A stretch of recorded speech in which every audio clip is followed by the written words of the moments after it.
सुदामा को गरीबी क्यों मिली? अगर आध्यात्मिक दृष्टिकोण से देखा जाए तो सुदामा जी बहुत धनवान थे। जितना धन उनके पास था उतना किसी के पास नहीं था। लेकिन अगर भौतिक दृष्टि से देखा जाए तो सुदामा जी बहुत निर्धन थे। एक ब्राह्मणी थी जो बहुत गरीब थी, भिक्षा मांगकर जीवन यापन करती थी। एक समय ऐसा आया कि 5 दिन तक उसे भिक्षा नहीं मिली। वह प्रतिदिन पानी पीकर भगवान का नाम लेकर सो जाती थी। छठे दिन उसे भिक्षा में 2 मुट्ठी चना मिले। कुटिया पे पहुँचते पहुँचते रात हो गई। ब्राह्मणी ने सोचा, अब ये चने रात में नहीं खाऊंगी, प्रातःकाल वासुदेव को भोग लगाकर तब खाऊंगी। यह सोचकर ब्राह्मणी चनों को कपड़े में बांधकर रख दिया और वासुदेव का नाम जपते जपते सो गई। ब्राह्मणी के सोने के बाद कुछ चोर चोरी करने के लिए उसकी कुटिया में आ गए। इधर उधर बहुत ढूंढा, चोरों को वह चनों की बंधी हुई पोटली मिल गई। चोरों ने समझा इसमें सोने के सिक्के हैं।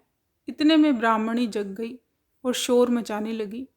गांव के सारे लोग चोरों को पकड़ने के लिए दौड़े। चोर वह पोटली लेकर भागे। पकड़े जाने के डर से सारे चोर संदीपन मुनि के आश्रम में छिप गए।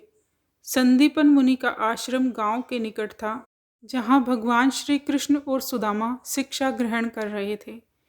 गुरु माता को लगा कि कोई आश्रम के अंदर आया है। गुरु माता देखने के लिए आगे बढ़ी। चोर समझ गए कोई आ रहा है। चोर डर गए और आश्रम से भागे। भागते समय चोरों से वह पोटली वहीं छूट गई और सारे चोर भाग गए। इधर भूख से व्याकुल ब्राह्मणी ने जब जाना कि उसके चने की पोटली चोर उठा ले गए, तो ब्राह्मणी ने श्राप दे दिया कि मुझ दीनहीन असहाय के जो भी चने खाएगा वह दरिद्र हो जाएगा। उधर प्रातःकाल गुरु माता आश्रम में झाड़ू लगाने लगी। झाड़ू लगाते समय गुरु माता को वही चने की पोटली मिली। गुरु माता ने पोटली खोलकर देखा तो उसमें चने थे। सुदामा जी और कृष्ण भगवान जंगल से लकड़ी लाने जा रहे थे। गुरु माता ने वह चने की पोटली सुदामा जी को दे दी और कहा, बेटा, जब वन में भूख लगे तो दोनों लोग यह चने खा लेना। सुदामा जी जन्मजात ब्रह्मज्ञानी थे।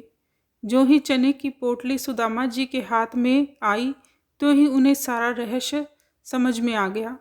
सुदामा जी ने सोचा, गुरु माता ने कहा है यह चने दोनों लोग बराबर बांट के खाना, लेकिन यह चने अगर मैंने त्रिभुवनपति श्री कृष्ण को खिला दिए तो सारी सृष्टि दरिद्र हो जाएगी। नहीं नहीं, मैं ऐसा नहीं करूँगा। मेरे जीवित रहते मेरे प्रभु दरिद्र हो जाए, मैं ऐसा कदापि नहीं करूँगा। मैं ये चने स्वयं खा जाऊँगा, लेकिन कृष्ण को नहीं खाने दूंगा। और सुदामा जी ने सारे चने खुद खा लिए। दरिद्रता का श्राप सुदामा जी ने स्वयं ले लिया चने खाकर, लेकिन अपने मित्र श्री कृष्ण को एक भी दाना चना नहीं दिया। यह कहानी कृष्ण और सुदामा की मित्रता को भी दर्शाती है। यह कहानी कैसी लगी हमें ज़रूर बताएं और हमारे चैनल को सब्सक्राइब करें, साथ में घंटे का बटन भी दबाएं। धन्यवाद।